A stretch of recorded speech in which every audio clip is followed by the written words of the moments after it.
everyone, this is Natasha of Polite Creations, and I'm excited to be with you all sharing a tutorial to create this beautiful grateful card. So I am going to grab the Cosmic Sky cardstock paper from Spellbinders, and I've cut that down to A2 size. I am placing that in the center of my stamp wheel, and I've grabbed the Wildflowers stamp set by Scrapbook.com. This is an exclusive 6x8 stamp set, and I am going to be grabbing the greenery, the leaves, the standalone flowers, and we are going to create a floral panel. So I'm using my stamp wheel, which means I have the ability to rotate my stamps and stamp them without having to move my paper. So I have placed these stamps on to my cardstock where I think I want them to be, and I am just checking to ensure that I like their placement. I'm then going to grab my anti-static tool and my embossing ink. We are going to do some heat embossing. So I am just going to stamp this up and rotate my wheel. For my first go at the stamping, I did choose the stems that were longer. I wanted those to provide some length that was more inward towards the center of the card.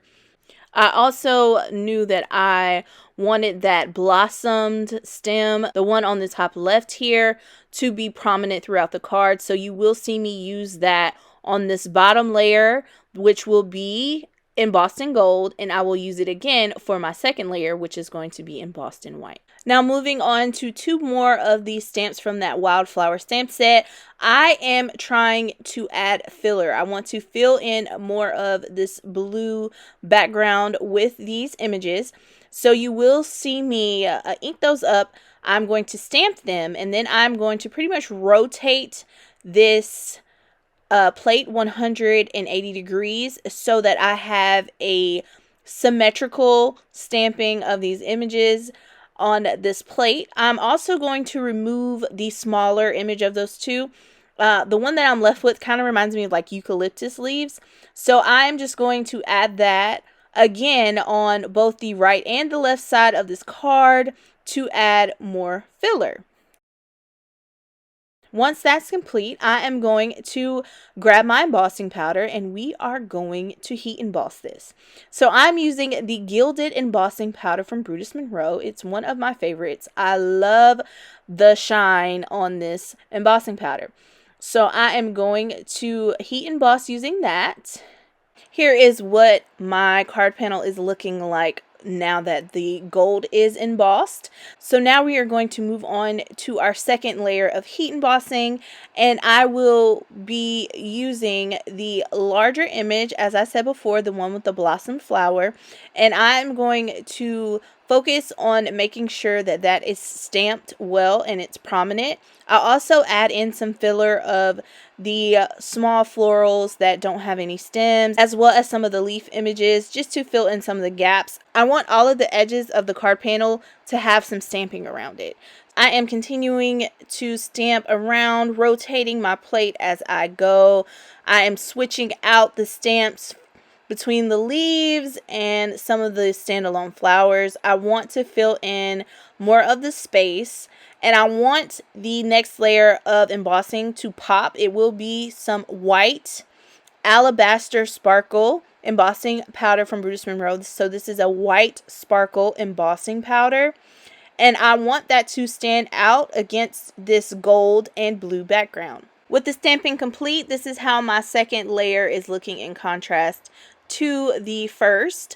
So a helpful tip is to use tweezers to help get your cardstock off of this mat. It does have a great grip for keeping things in place, but it can also make it a little difficult to pick up without fingernails. Just keep that in mind. But here we are. I have heat embossed with that alabaster sparkle, and you can see the beautiful contrast. Now there are some gaps in my heat embossing, but do not fret. We are going to fix that later on. So with the heat embossing complete, I grabbed the stylish ovals from Spellbinders, and I used the third largest oval to die cut the shape out. That oval will be our focal of this card, but we are going to move on to our background, and our background will be stamped with one of those larger images from the Wildflower stamp set.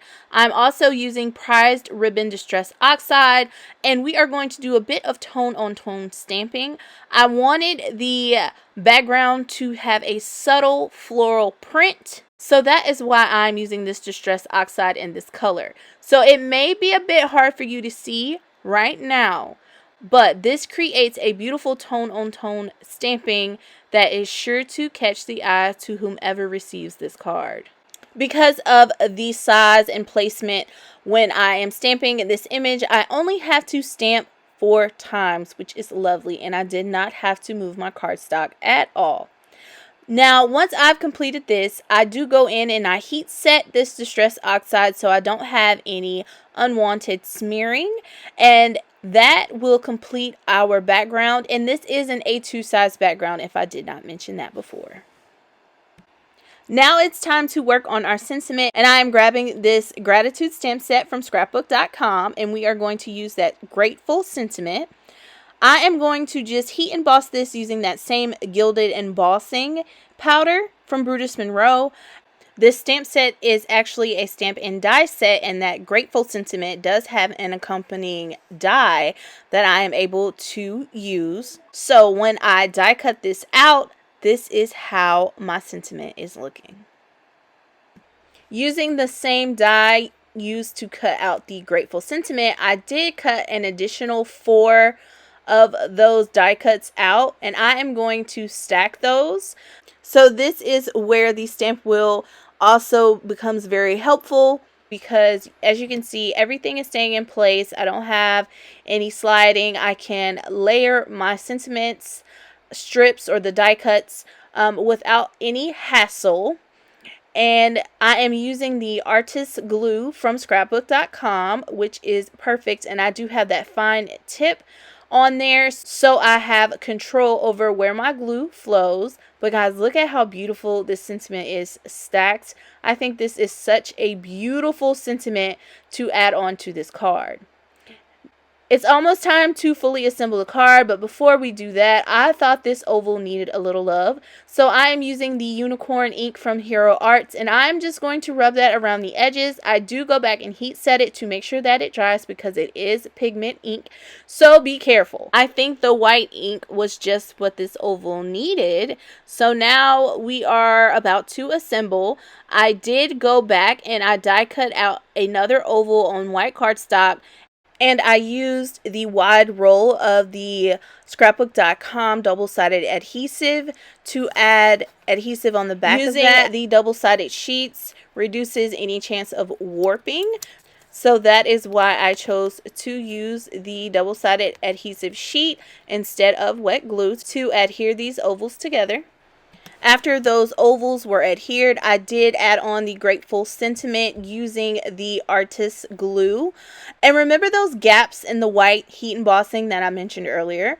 Well, this is where I use my Jelly Roll pen. I not only filled in some of the blue space with the 3 dots in a triangular shape, I also went over some of the lines of those wildflowers to fill in the gaps. So that is just a simple way that you can fix your heat embossing after the fact. Alright guys, thank you so much for tuning into this tutorial, and have a great day.